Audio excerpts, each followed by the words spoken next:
wabarakatuh. Perkenalkan, nama saya Tika Novitasari, NPM 1804041163. Saya dari Prodi Ekonomi Syariah kelas D, mata kuliah UTS Manajemen Perusahaan.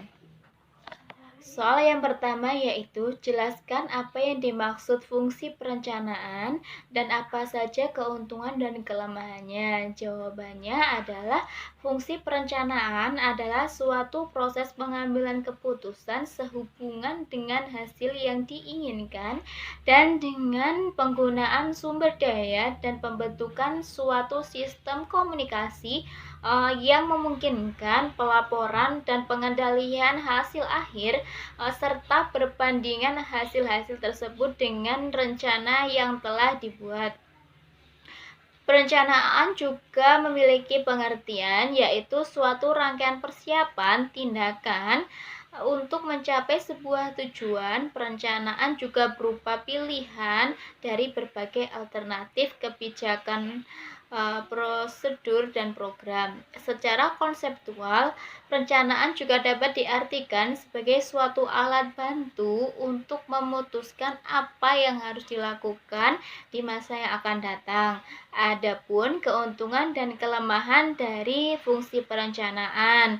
Yang pertama, keuntungannya. Yang pertama adalah membantu manajemen menyesuaikan diri dengan perubahan lingkungannya, dan yang kedua, memperjelas manajer dalam memahami keseluruhan gambaran operasi.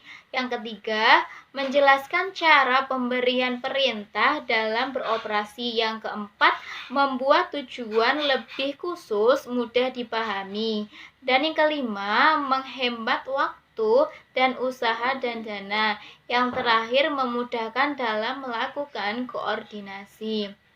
Adapun kelemahan perencanaan, yang pertama, pekerjaan yang terpaku dalam perencanaan mungkin terlalu berlebihan pada kontribusi nyata. Perencanaan cenderung menunda kegiatan.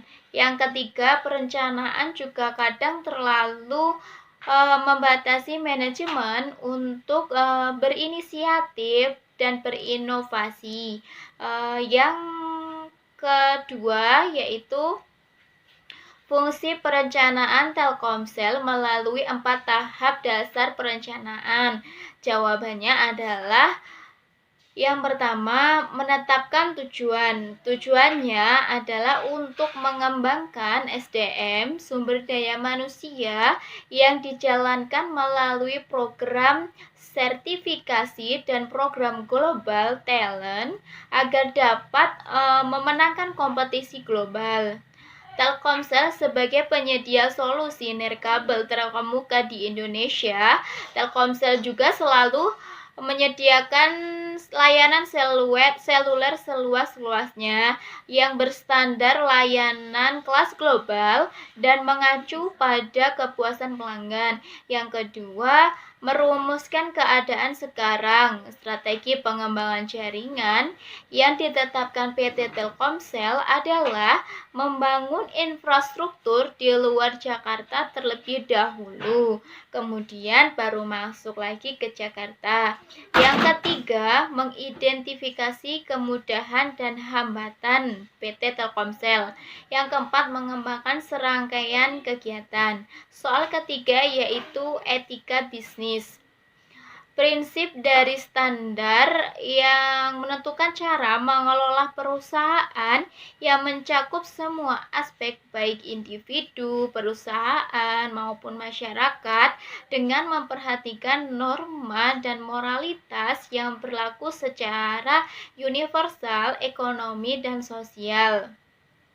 Tanggung jawab sosial atau CSR suatu mekanisme sebuah perusahaan untuk secara sadar mengintegrasi perhatiannya terhadap lingkungan sosial ke dalam operasi dan interaksinya dengan stakeholder yang mempunyai tanggung jawab sosial, khususnya di bidang hukum.